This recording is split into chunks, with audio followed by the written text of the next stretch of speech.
ओम नमो भगवते वासुदेवाय। ओम नमो भगवते वासुदेवाय।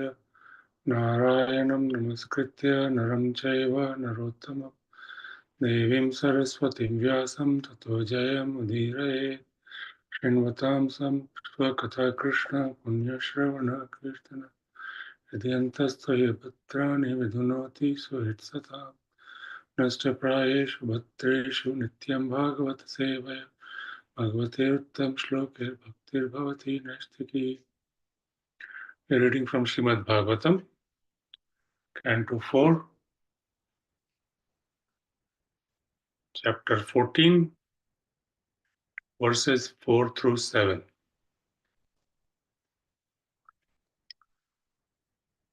Text 4. Sarudha nripasthana unnadhosta vibhutibhi avamene mahabhagan tabdha sambhavita swata. Synonyms. Sir, King Vena, Arudha, ascended to Nripasthana, seat of the king. Unnadho, very proud. Ashta, 8, Vibhutibhi, by opulences. Avamena, began to insult. Mahabhagan, great personalities. Stabdha, inconsiderate. Sambhavita, considered great. Swata, by himself. Translation and purport by His Divine Grace Srila Prabhupada. Srila Prabhupada ki jai. When the king ascended to the throne, he became all-powerful with 8 kinds of opulences. Consequently, he became too proud. By virtue of his false prestige, he considered himself to be greater than anyone. Thus, he began to insult great personalities. In this verse, the word Astavibhuti, meaning by 8 opulences, is very important. The king is supposed to possess 8 kinds of opulences. By dint of mystic yoga practice, kings generally acquired these 8 opulences. These kings were called Rajarshis, kings who were also great sages. By practicing mystic yoga, a Rajarshi could become smaller than the smallest, greater than the greatest, and could get whatever he desired. A Rajarshi could also create a kingdom, bring everyone under his control, and rule everyone. These were some of the opulences of a king. King Vena, however, was not practiced in yoga, but he became very proud of his royal position nonetheless. Because he was not very considerate, he began to misuse his power and insult great personalities. Text 5. Evam madhanda utsikto nirankusha ivadvipa paryatan rathamasthaya kampayanniva rodasi. Evam, thus, mad andha, being blind with power, utsikta, proud, nirankusha, uncontrolled, iva, like, dvipa, and elephant, paryatan, traveling, ratham, a chariot, asthaya, having mounted, kampayan, causing to tremble, iva, indeed, rodasi, the sky and earth. When he became overly blind due to opulences, King Vena mounted a chariot and, like an uncontrolled elephant, began to travel through the kingdom, causing the sky and earth to tremble wherever he went. Text 6. Nayastavyam na datavyam hotavyam na hotavyam dvija kvachit iti nyavara yadharmam bheri ghoshan sarvasah. Synonyms. Na, not. Yastavyam, any sacrifices can be performed. Na, not. Datavyam, any charity can be given. Na, not. Hotavyam, any clarified butter can be offered. Dvija, or twice born. Kvachit, at any time. Iti, thus. Niyavarayat, He stopped dharmam, the procedures of religious principles, bheri, of kettle drums, ghoshena, with the sound, sarvasha, everywhere. All the twice-born brahmanas were forbidden henceforward to perform any sacrifice, and they were also forbidden to give charity or offer clarified butter.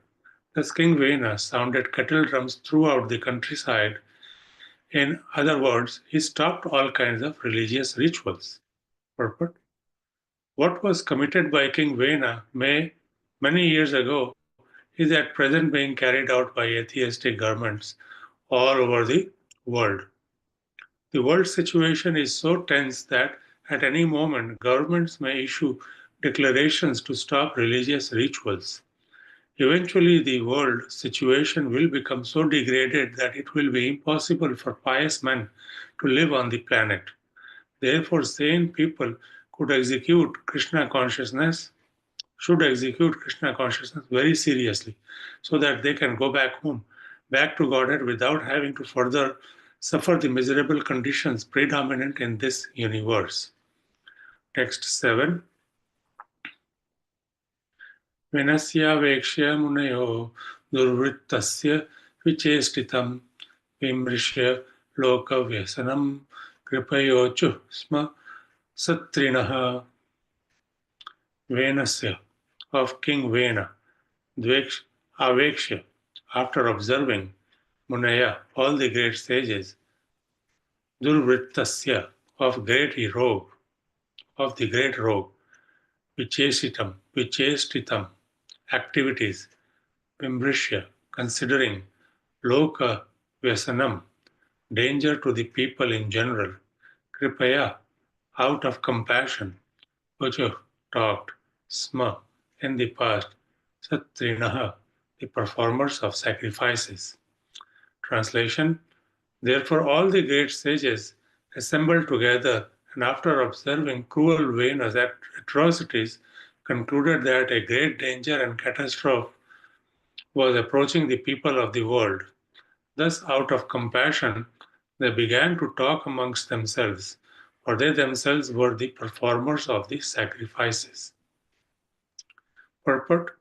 Before King Venu was enthroned, all the great sages were very much anxious to see to the welfare of society. When they saw that King Venu was most irresponsible, cruel, and atrocious, they again began to think of the welfare of the people. It should be understood that sages, saintly persons, and devotees are not unconcerned with the people's welfare. Ordinary karmis are busy acquiring money for sense gratification, and ordinary jnanis are socially aloof when they speculate on liberation.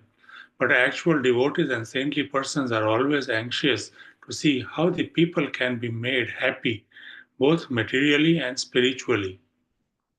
Therefore, the great sages began to consult one another on how to get out of the dangerous atmosphere created by King Vena. End of purport. ओम अज्ञानतिमिरन्धस्य ज्ञानञ्जनशलाकया चक्षुरुन्मिलितं येन तस्मै श्रीगुरुवे नमः.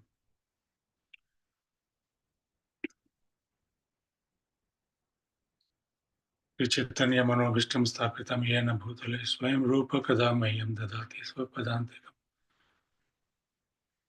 नमो विष्णुपदाय कृष्णप्रस्थाय भूतले श्रीमते भक्तिवेदान्त स्वामिनिते नामिने. नमस्ते सरस्वती देवे गौरवाणी प्रचारिणे निर्विशेष शून्यवादी पाश्चात्य जय श्री कृष्ण चैतन्य प्रभु Nityanand Shri Advaita Gadadhar Shivashadi Gaur Bhaktivinoda. So this chapter is describing the bad situation of having a bad king, bad personality ruling over the kingdom. And sometimes even the most intelligent people, even though knowingly also make some erroneous decisions by which they have to suffer later and then face those consequences and regret having made those choices. Uh, King Vena being the son of Maharaj Anga, who was a pious king who ruled over the kingdom with compassion and was a Rajrishi. However, after realizing that futility of this material world, he left the kingdom and went to the forest. And therefore, the kingdom was without any royal representation. So, Vena, his son, who was cruel by nature from his birth, was given a chance after deliberation by the saintly personalities, the rishis, hoping that he may change his ways after having acquired the responsibilities of the kingdom. And he was also bestowed the 8 kinds of opulences that included, uh, you know, opulences like lagima, anima, lagima, etc., prapti. However, when such persons acquire the position of power, they get carried away. When certain things given to somebody who is not deserving, they end up thinking that they are very deserving and they can do anything that they like, and thereby start to punish the very same people who are responsible for giving that opportunity to him. So such things happen in democratically elected countries, or in countries, as Prabhupada says, with having atheistic governments. So here, when we compare Vena Maharaj to other kings, like in the history, you understand that we have had atheistic personalities, or personalities were full of themselves. Uh, he can be, he could have been compared to Hiranyakashipu or Ravana. So the demonic kings, you can very easily compare them to Hiranyakashipu, because Hiranyakashipu, Ravana, etc., they also stopped all these kinds of yagyas and the ritualistic ceremonies, offering clarified butter and uh, having the Vedic mantras recited, because such persons are unable to see, they are not sensitive enough to see the benefits that such pronunciations or such offerings bring to the society. Prabhupada has often given this example of rainfall. Uh, Yagyas have to be performed in order to to get enough rainfall. So if there is a pious king ruling over the kingdom, like Maharaj Yudhishthira, Maharaj Ram, Sri Ramchandra, the earth was always producing profusely. But when a king is like of the character of Vena, the earth also starts to stop giving its riches for its citizens, because sometimes the citizens are responsible for these things, for some collective karmas. So there is suffering all around. And when such sufferings are there, that the people then realize. So Prabhupada gives this example of rainfall in Madras or Chennai some time back, like in the 60s or 70s. There was a big drought, and there was no water anywhere, and and some people, they conducted yagna like for rainfall, and sure enough, after some time, there was so much rain that the whole of Madras was inundated. So so the goal is that one should not condemn things which that superficially they cannot see or visualize. So atheistic people, they will see that, oh, this is futility, like why you are burning some fire and like throwing things, clarified butter in the fire, and seeking uh, something that you don't see, from anything that you do not see. So there are people who are like that, and they think like, no, I am all in all. Just like people get puffed up, like even Indra, who got puffed up. So however, the goal is for people to understand what is the righteous way of ruling, Raja Rishi's way of ruling. So when you have that compassion, humility, the shaurya, the the courage to rule and protect the citizens, then only you are recognized as a Raja Rishi. But if you're doing things for just like you having been put there, and you're doing things, okay, now I can do whatever I like. I can enjoy any citizen from my kingdom, female citizen that I want, and anything, anybody who I want to exploit, anybody's riches I want to plunder, I will do those things. So naturally, and anybody who is opposing me, and starting with the rogues and thieves, I'll kill them, because you have the power of the kingdom with you. So how long then people will tolerate such a person?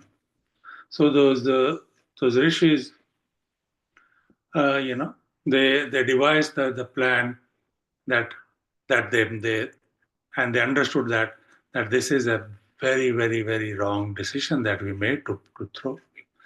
Sometimes you see the the great personalities like Brahma and Shiva, they they give benedictions, boons to personalities like Hiranyakashipu, Hiranyaksha, and Lord Shiva also bestowed benedictions on this pastime that is mentioned there, to this demon that's called Bhasmasura.